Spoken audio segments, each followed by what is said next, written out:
CPI മുൻ ജില്ലാ സെക്രട്ടറിയും കലാസാംസ്കാരിക രംഗത്തെ സാന്നിധ്യവുമായിരുന്ന മുണ്ടക്കയം സദാശിവൻ അനുശോചന യോഗം CPI കൂത്താട്ടുകുളം ലോക്കൽ കമ്മിറ്റിയുടെ നേതൃത്വത്തിൽ നടന്നു. AS രാജൻ അധ്യക്ഷത വഹിച്ചു.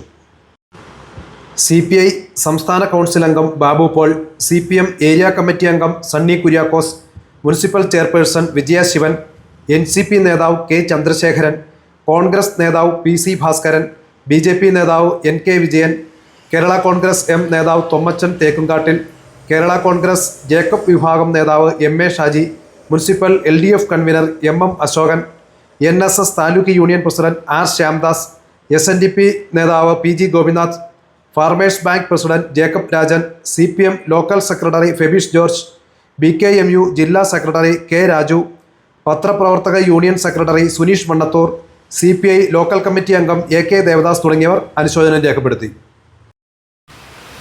ആ കാലയളവിൽ തന്നെ അദ്ദേഹം കഥാപ്രസംഗ രംഗത്ത് വളരെ സജീവമാണ്. 74 ഞാൻ തന്നെ വിദ്യാർത്ഥി പ്രദേശത്തെ ജില്ലാ ക്യാമ്പിനോടനുബന്ധമായി എൻ്റെ പ്രദേശത്ത് അദ്ദേഹത്തിൻ്റെ കഥാപ്രസംഗം ബുക്ക് ചെയ്തു. ആ 74 ബുക്ക് ചെയ്ത കഥാപ്രസംഗം എൻ്റെ തൃപ്പത്തൂർ മണ്ണൂർ പ്രദേശത്താണ് ആ കഥാപ്രസംഗം അവതരിപ്പിക്കാൻ അദ്ദേഹം വന്നത്. ഡിവിഷൻ കമ്മിറ്റിയിൽ വെച്ച് ആദ്യമായി 71 പരിചയപ്പെട്ടു എങ്കിലും പിന്നീട് അദ്ദേഹവുമായി യാതൊരു ബന്ധവും ഉണ്ടായിരുന്നില്ല. പിന്നീടാണ് അദ്ദേഹത്തെ സംബന്ധിച്ച് ഈ കഥാപ്രസംഗ രംഗത്തേക്ക് സജീവനാണ്.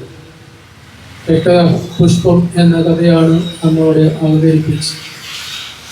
നല്ല ഓഡിയൻസും ഒക്കെ എല്ലാവിധത്തിലും ഓഡിയൻസിനെ ആകർഷിക്കത്തക്ക വിധത്തിൽ കഥ പറഞ്ഞ അദ്ദേഹത്തിൻ്റെ കഴിവുകൾ എന്നാണ് എനിക്ക് സാംസ്കാരിക രംഗത്തുള്ള അദ്ദേഹത്തിൻ്റെ കഴിവുകളെ സംബന്ധിച്ച് ബോധ്യമാണ്.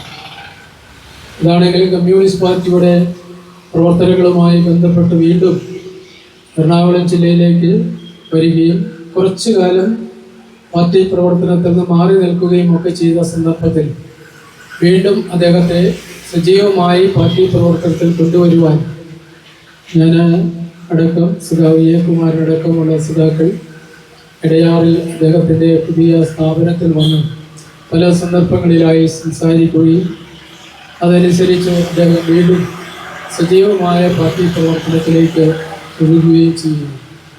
അങ്ങനെയാണ് കൂത്താട്ടുകുളത്ത് മണ്ഡലം കമ്മിറ്റി രൂപീകരിച്ചപ്പോൾ പാലക്കുഴിയും വെലഞ്ഞിയും തിരുമാറാടിയും അടക്കമുള്ള പ്രദേശം ഉൾപ്പെടുത്തിക്കൊണ്ട് കൂത്താട്ടുകുളത്തൊരു മണ്ഡലം കമ്മിറ്റി എന്നുള്ള തരത്തിൽ ഞങ്ങൾ രൂപീകരിക്കുകയും അതിൽ അംഗമാവുകയും പിന്നീട് ആ കമ്മിറ്റിയുടെ സെക്രട്ടറിയായി മാറുകയും ഒക്കെ ചെയ്തത് ആ കാലയളവിലാണ്.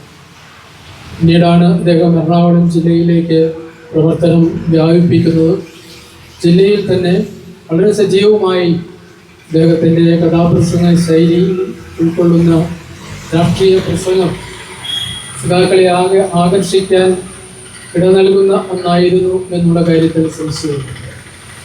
ദീർഘമായ കാലയളവിൽ എറണാകുളം ജില്ലയിൽ ഞങ്ങൾ ഒരുമിച്ച് അസിസ്റ്റന്റ് സെക്രട്ടറിമാരുമായൊക്കെയായി ജില്ലയുടെ അസിസ്റ്റന്റ് സെക്രട്ടറിമാരായി സഖാവ് ശിവശങ്കരപ്പള്ളിയുടെ കീഴിൽ ഒരുമിച്ച് പ്രവർത്തിക്കാനുള്ള അവസരമൊക്കെ ഞങ്ങൾക്ക് നിലപാട് സ്വീകരിക്കുവാനും ആ എടുക്കുന്ന തീരുമാനങ്ങൾ നടപ്പിലാക്കുവാൻ ഏത് ത്യാഗം സഹിച്ചാണെങ്കിലും ആ തീരുമാനങ്ങൾ ക്യാമ്പയിനുകളാണെങ്കിലും മറ്റ് സമരപരിപാടികളാണെങ്കിലും എല്ലാം നടപ്പിലാക്കുവാനുള്ള ശുഷ്കാന്തി മറ്റേതൊരു സഖാവിനേക്കാൾ കൂടുതലായി സദാശിവനിൽ കാണുവാൻ കഴിഞ്ഞിരുന്നു എന്നുള്ളത് കൊണ്ട് തന്നെയാണ് അദ്ദേഹത്തെ ജില്ലാ സെക്രട്ടറിയായി സഖാവ് ശിവൻചേട്ടൻ സ്റ്റേറ്റ് എക്സിക്യൂട്ടീവ് അംഗമായി മാറിയ പശ്ചാത്തലത്തിൽ അദ്ദേഹത്തെ ജില്ലാ സെക്രട്ടറിയാക്കുവാൻ